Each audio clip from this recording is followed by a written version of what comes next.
Setelah meninggalnya Paus Fransiskus, Gereja Katolik Roma harus segera mencari pemimpin baru. Setelah selesai menjalani masa sede vacante alias tahta yang kosong, Vatikan akan mengadakan konklav. Konklav adalah prosesi pemilihan paus baru yang telah berlangsung selama ribuan tahun.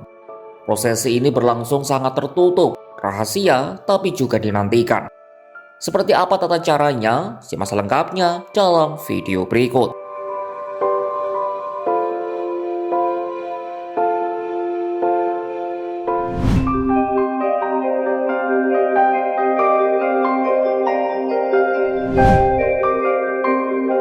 Saat ini Vatikan memasuki masa sede vacante atau kerap juga disebut Papal Interregnum sebelum konklav atau pemilihan paus berlangsung. Papal Interregnum berasal dari bahasa Latin yang berarti kekosongan tahta suci. Periode ini adalah masa pemerintahan kosong setelah seorang paus meninggal atau mengundurkan diri dan sebelum paus baru terpilih. Dilansir dari EWTN, ada 3 fase yang terjadi selama Papal Interregnum.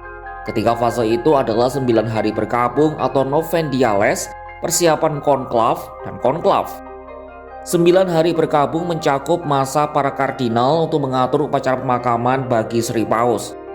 Misa requiem harus dilaksanakan 4-6 hari setelah tanggal kematian. Persiapan pemakaman paus ini dikomandoi oleh Camerlengo alias Kepala Rumah Tangga Vatikan yang saat ini dijabat oleh Kardinal Kevin Joseph Farrell. Selanjutnya di hari ke-10, persiapan konklav dimulai.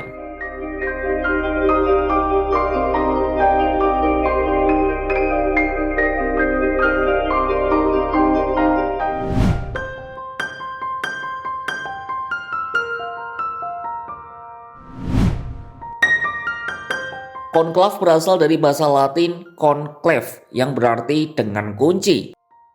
Ini adalah pertemuan tertutup para kardinal elektor untuk memilih paus baru di Kapel Sistina. Nama konklav mulai digunakan pada abad ke-13 untuk menggambarkan proses penguncian para kardinal hingga pemilihan selesai. Konklav harus berjalan maksimal 20 hari setelah meninggalnya paus. Ada sebanyak 135 kardinal berusia di bawah 80 tahun dari seluruh dunia dapat mengikuti konklav, termasuk Kardinal Ignatius Suharyo dari Indonesia. Untuk menjamin kerahasiaan, mereka tinggal di tempat khusus yang disebut Domus Santa Maria. Mereka juga tidak berkomunikasi dengan dunia luar, merekam proses, atau mengungkapkan rahasia. Jika melanggar, ada ancaman ekskomunikasi. Pada pagi hari konklav, para kardinal akan mengikuti misa di Basilika Santo Petrus Vatikan. Misa dipimpin oleh Dekan Dewan Kardinal yang kini dijabat oleh Kardinal Giovanni Battista Re dari Italia. Ia juga yang meminta anggota dewan untuk berkumpul di Vatikan. Sore harinya para kardinal berkumpul di Kapel Paulus di Istana Apostolik untuk mohon bantuan Roh Kudus dalam membuat pilihan. Mereka mengenakan jubah merah tua, roket putih, dan mozeta merah tua. Setelah itu para kardinal menuju Kapel Sistina, tempat pemilihan akan berlangsung. Kapel itu juga bakal disisir untuk mencari alat perekam yang dapat membocorkan hasil pemilihan. Setelah semua siap, para kardinal elektor mengucapkan sumpah yang menyatakan bahwa mereka akan menjalankan tugas dengan setia jika terpilih menjadi paus. Mereka kembali bersumpah untuk menjaga kerahasiaan hasil pemilihan. Ketua Paduan Suara Pribadi Paus lalu memberikan perintah extra omnes, sebuah frasa bahasa Latin yang artinya semua keluar.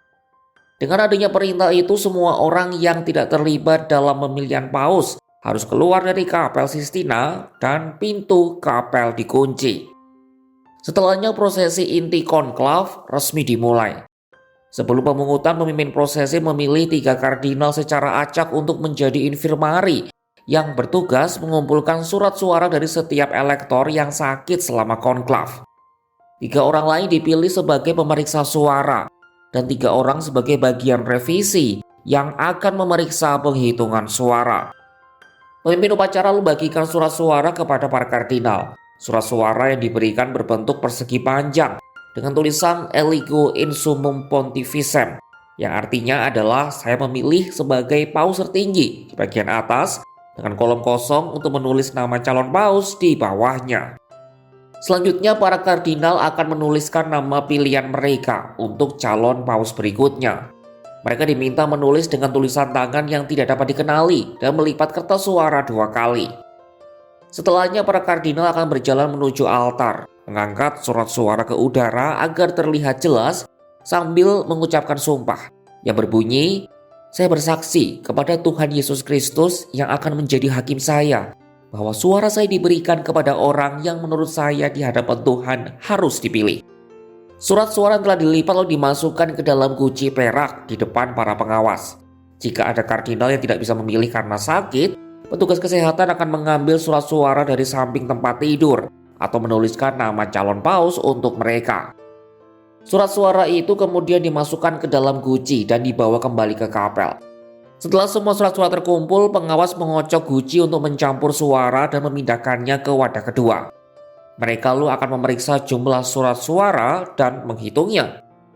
2 pengawas akan mencatat nama-nama yang tercantum, sedangkan yang ketiga membaca suara dengan lantang.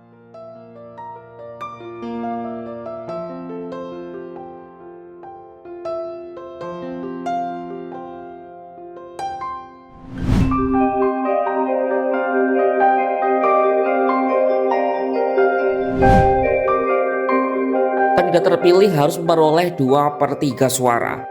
Pemungutan suara dapat berjalan sebanyak 4 kali sehari, 2 putaran pada pagi hari dan 2 putaran pada sore hari. Pemilihan berlangsung sampai seorang paus terpilih. Ketika pemungutan suara berlanjut terus, kardinal akan meluangkan hari kelima untuk beristirahat, berdoa, berefleksi, dan berdialog. Pemungutan suara akan berlanjut ke hari berikutnya. Apabila belum ada pemenang setelah 7 putaran, akan ada hari jeda lagi, dan begitu seterusnya. Seumpama para kardinal mencapai jeda keempat tanpa hasil, mereka dapat sepakat untuk memberikan suara hanya pada 2 kandidat terpopuler. Pemenangnya adalah sosok yang memperoleh suara mayoritas. Setelah itu, dekan Dewan Kardinal akan bertanya kepada calon paus, apakah Anda menerima pemilihan kanonik sebagai paus tertinggi? Jika sang kardinal menjawab accepto, dia menjadi paus. Ia juga akan menanyai gelar apa yang akan dipilih oleh paus baru itu. Gelar ini diambil dari nama santo alias orang suci dalam tradisi Katolik. Jika nama sudah diputuskan, paus akan dijubai.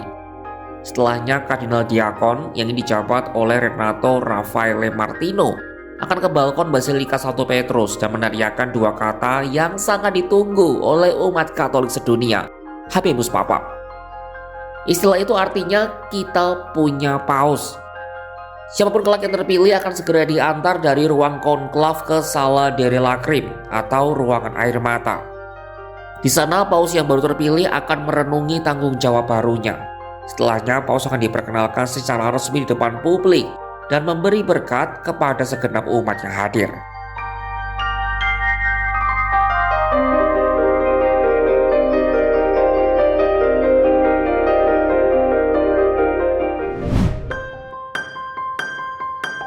Sahabat Kompas.com, itu tadi rangkaian prosesi konklav sampai terpilihnya paus baru. Prosesnya memang cukup rumit karena berbasis tradisi yang telah berlangsung ribuan tahun. Menurut kalian, siapa yang kelak akan terpilih menjadi paus baru? Tulis di kolom komentar ya. Saksikan perkembangan terkini dari Vatikan hanya di kanal YouTube Kompas.com.